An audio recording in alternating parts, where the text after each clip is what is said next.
My name is Naomi Bricewell. I was 27 when my mother looked at me in front of 200 guests and called me a beggar. It happened at the church door, not inside, where the light was doing that soft golden thing it does in early autumn, the kind of light that makes everyone look like they belong in a painting. I remember the smell first, gardenias, candle wax, the particular sweetness of a reception hall being prepped somewhere behind us. I remember my mother's hand on my forearm, not gentle, gripping the way you grip something you're trying to move out of a doorway. "You shouldn't be here," she said. Quiet, but not quiet enough. "Look at you, showing up like a beggar to your sister's wedding." I want to tell you I said something clever back. I didn't. I stood there in the pale blue dress I'd bought secondhand and pressed myself, the only nice thing I owned that still fit, and I felt the whole church doorway tilt sideways, the way a room does right before you understand something you've been avoiding for years. My sister, Delphine, was inside already, in white, laughing at something the photographer said. She didn't see this. Or she saw it, and decided not to. I want to back up, because the moment at the door only makes sense if you understand what came before it. 3 years of my life folding quietly into the shape of useful, but invisible. I was the daughter who drove our mother to dialysis twice a week after her kidneys started failing. I was the one who sat in waiting rooms doing freelance bookkeeping on my phone because I couldn't afford to lose the hours. I was the one who sold my car, a decent little Corolla I'd saved 2 years for, to cover a hospital bill our family insurance didn't fully take, back when Delphine was still in her second year of an unpaid internship and couldn't spare a cent, and nobody asked me to sell it. I just did, because that's what you do when your mother's hands are shaking and the receptionist is waiting for a number. Delphine never knew about the car. I never told her. I told myself silence was a kind of love. So when my mother called me a beggar at the door of the wedding I'd helped pay for, quietly, through a check I'd written for the catering deposit 2 months earlier, using money I didn't really have, something in me didn't break. It went still, very still, like water right before it freezes. "I'm not a beggar," I said. Just that. I didn't raise my voice. My mother's eyes flicked past me, toward a woman in a green suit, Aunt Ruth, watching with the particular delight some people reserve for other families' collapses, and I understood, in that instant, that this wasn't really about the dress or the doorway. It was about being seen standing next to me. It was about what my presence might cost her, socially, in front of people whose opinions she'd spent a lifetime rearranging herself for. I turned and walked to my car. Not the Corolla, that was long gone, the used hatchback I'd bought after, the one with the crack in the windshield, I never got around to fixing. I sat in the driver's seat for 11 minutes. I know it was 11 because I watched the clock on the dash, because counting felt like the only thing I had control over. I didn't cry. That surprised me more than anything else that day. I drove home to the apartment I could barely afford, the one with the radiator that clanked like something trying to get out, and I sat at my kitchen table with a shoebox I hadn't opened in over a year. Inside were receipts. Not sentimental ones, practical ones. The kind you keep out of habit, the kind an accountant keeps because numbers are the only version of the past that doesn't lie to you later. A receipt for the catering deposit. A wire transfer confirmation for Delphine's dress alterations back in March, when she'd called me crying because our mother said she couldn't manage it this month, and I hadn't asked why our mother couldn't manage $300 when she'd just gotten back from a week in Sedona with Aunt Ruth.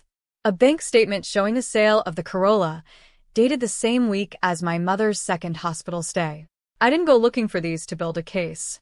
I want to be honest about that. I opened the box because I needed to remember that the last 3 years had actually happened, that I hadn't imagined the shape of my own life. My phone buzzed. A text from Delphine. "Where did you go?" "Mom said you left early. Everything okay?" I stared at it for a long time before I answered. "Everything's fine. Congratulations again." I mean that. I did mean it. That's the part people don't understand about quiet families like mine. The anger and the love aren't opposites, they're roommates.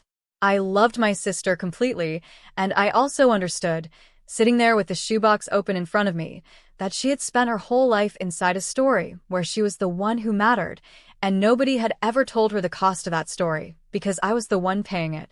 I didn't sleep much that night. I kept hearing the word beggar in my mother's voice, turning it over the way you turn over a stone to see what's living underneath. And underneath it, I found something surprising. Not rage. Clarity. I wasn't going to scream at anyone. I wasn't going to post anything online. Wasn't going to corner my mother at Christmas with a folder full of receipts and make her cry in front of relatives. That kind of victory rots on the way to your mouth. I know that now. I think some part of me knew it even then. What I wanted, what I actually wanted, lying awake at 2 a.m. with the radiator clanking its strange, lonely rhythm, was for the truth to exist somewhere outside my own head. Not as a weapon, as a fact. Facts don't need permission to be true, and they don't need my mother's approval to matter. I made a decision that night that I didn't fully understand yet. I decided to stop paying. It's a strange thing, stopping. For 3 years, being needed had felt like the only guaranteed way I had of being loved. If I paid for the deposit, I'd be included in the wedding planning calls. If I drove to dialysis, I'd get 10 minutes of my mother's undivided, grateful attention in the car before she went back to being the woman who compared me to Delphine at every family dinner. I called my mother's dialysis center the Monday after the wedding and confirmed the schedule was covered by her insurance transport service, something I'd looked into once, years ago, and quietly decided not to mention, because if I mentioned it, I'd lose my Tuesday and Thursday afternoons of being useful, and back then I hadn't understood that being useful wasn't the same as being valued. I didn't tell my mother I knew about the transport service. I simply stopped offering rides the following week, citing a new client deadline. True, incidentally, I had picked up a new bookkeeping client, a small florist 2 towns over, the kind of unglamorous work that pays slowly but pays. The silence that followed was its own kind of answer. 3 days passed before my mother called, and when she did, her voice had the particular brightness of someone recalculating a budget in real time. "The insurance van is so unreliable," she said. "You know how those things are." "I do," I said. "I hope it works out." I didn't offer. That was the whole sentence. "I hope it works out. Not I'll drive you. Not don't worry, Mom." Just a door left closed, gently, without slamming. Delphine called 2 days after that, and her voice had a different quality. Younger, more honest. The voice she used to have before the wedding planning turned her into someone constantly performing gratitude toward our mother. "Mom said you're being weird," she said. Distant. "What happened at the church, know me?" She won't tell me straight. I sat with that question for a long moment. I could have unloaded everything. The car, the deposit, the alterations, the doorway, the word beggar spoken loud enough for Aunt Ruth to hear and quiet enough for Delphine to miss. I could have made my sister carry all of it in one conversation. I didn't. "Ask her what she said to me at the church door," I said instead. "I'll tell you my side whenever you're ready to hear both." It wasn't cruelty. It wasn't even strategy, not really. It was the first time in years I'd let a consequence exist without rushing in to soften it. Let the silence do some of the work I'd always done myself. Aunt Ruth called me on a Thursday, which should have told me something immediately, because Aunt Ruth never called anyone without an agenda dressed up as concern. "Your mother's very hurt," she said, without greeting. "You embarrassed her at the wedding." I stood at a door, I said. "She's the one who used the word beggar." There was a pause, the specific pause of someone recalibrating, because she hadn't expected me to say the word back to her, flatly, without flinching. "She didn't mean it like that," Ruth said. "Then she can tell me what she meant." "I'm not hard to find." I hung up gently. Not dramatically, I just said I had a client call and needed to go, which was true. The florist needed her March invoices reconciled. There is something quietly powerful about ending a conversation with a real, boring truth instead of a performed one. That week, I started writing things down, not for anyone else, just for myself, in a plain notebook I bought at the drugstore. Not the receipts, I already had those. This was different. This was the sentence itself, over and over in different handwriting, like a teenager working through a breakup. "She called me a beggar at my sister's wedding." I wrote it until it stopped feeling like a wound and started feeling like a fact I could hold at arm's length and examine. Somewhere in that week I understood what I actually wanted from all of this, and it wasn't an apology performed for an audience, and it wasn't my mother's suffering. I wanted the story my family told about itself, the one where I was help, endlessly available, and Delphine was joy, endlessly protected, to stop being the only version anyone was allowed to tell. I began, quietly, to tell mine. Not to strangers. Not online. Just to the people already in the room, whenever the subject came up. When my cousin Priya asked, at a birthday dinner, how I'd afforded to move out on my own so young, I told her the truth. I hadn't, not really. I'd been draining myself for years covering things my mother implied she couldn't cover, and I was only now starting to understand the shape of what I'd given up. Priya went quiet. Then she said, I always wondered why you sold that car so fast. I hadn't known she remembered the car at all. Small truths, spoken plainly, without heat. That was the whole method. It didn't feel like revenge. It felt like exhaling after holding my breath for 3 years. Delphine came to my apartment in November, 6 weeks after the wedding, without calling first, which she'd never done in her life. She stood in my doorway in a coat that still smelled like a department store, and she looked, for the first time since I could remember, uncertain. I found the transfer, she said. The alterations. It was you. I let her in. I made tea because my hands needed something to do. Why didn't you ever say anything? She asked, sitting at the same kitchen table where the shoebox had once sat open. All these years. Why did you let me think? She stopped. She couldn't finish the sentence, and I understood why. The sentence was, why did you let me think Mom was the one taking care of things, when it was you? Because I thought that's what love was supposed to look like, I said. Quiet. Uncomplaining. I thought if I kept doing it without saying anything, eventually someone would notice on their own, and it would mean more that way. I was wrong about that. Silence doesn't announce itself. It just looks like nothing happened. Delphine cried, and I let her, without rushing to comfort her the way I always had. It was strange, sitting with someone's grief without immediately trying to fix it. I realized I had spent my whole life absorbing other people's discomfort so quickly that I'd never given anyone the chance to sit inside their own and come out the other side changed by it. She called you a beggar, Delphine said finally. In front of everyone. I asked her about it, and she just said you were being dramatic. What do you think? I asked. I think, Delphine said slowly, like she was assembling the sentence out of pieces she didn't like the shape of. I think I let myself not ask questions, because asking questions would have meant admitting how much I'd let you carry. And I didn't want to know that about myself. It wasn't an apology on our mother's behalf. It couldn't be. But it was the first true thing anyone in my family had said to me in longer than I could remember, and I felt something in my chest loosen that had been tight since the church doorway, maybe tighter than that, maybe tight for years before the wedding ever happened. My mother invited me to dinner in December. Just the two of us, which had happened perhaps 3 times in my adult life. I almost didn't go. I went anyway, because avoiding her forever wasn't the kind of freedom I actually wanted. I wanted a truth spoken in the room, not a door closed on it permanently. She'd made my father's old recipe, the pot roast, which she only ever cooked when she wanted something from someone. I recognized the gesture and ate it anyway because it was good and because refusing food out of spite felt smaller than I wanted to be. Delphine's been strange with me, she said, halfway through the meal. Not a question. An opening, waiting to see if I'd walk through it defensively. She found out about some things, I said. The alterations. The deposit.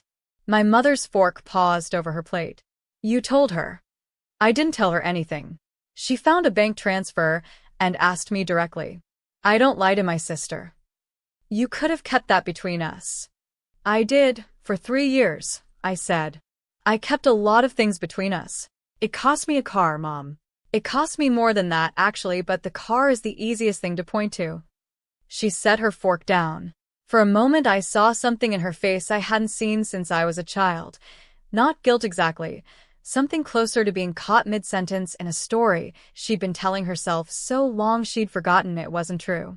You embarrassed me, she said, but quieter now, less certain. At the church. Standing there in that dress, looking like... Like what, Mom? She didn't finish it.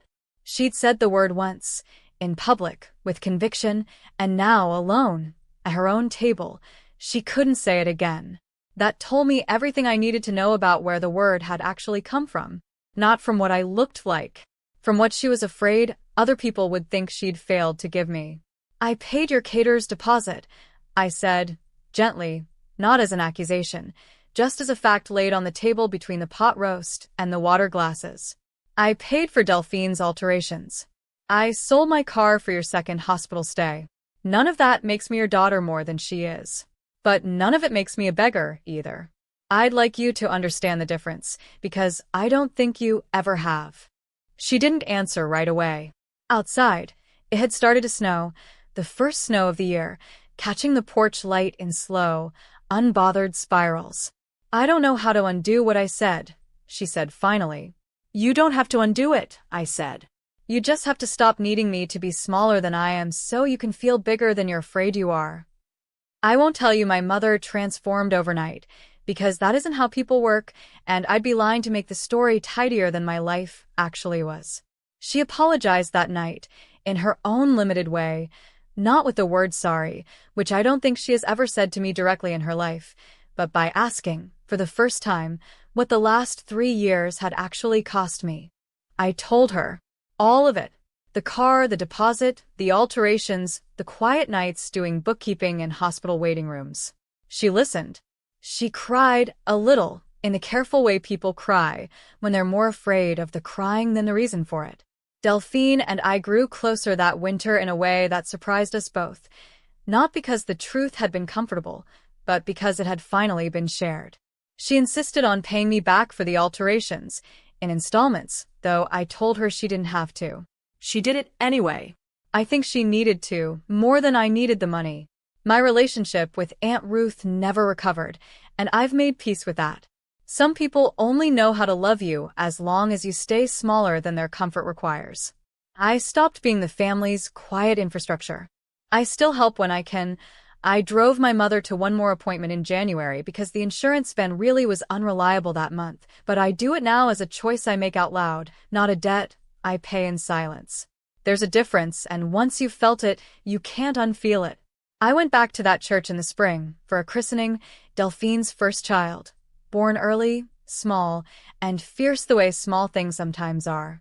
I stood at the same door where my mother had once called me a beggar, and the light was doing that same golden thing, and for a moment I let myself remember exactly how it had felt to stand there in the blue second-hand dress, with her hand gripping my forearm.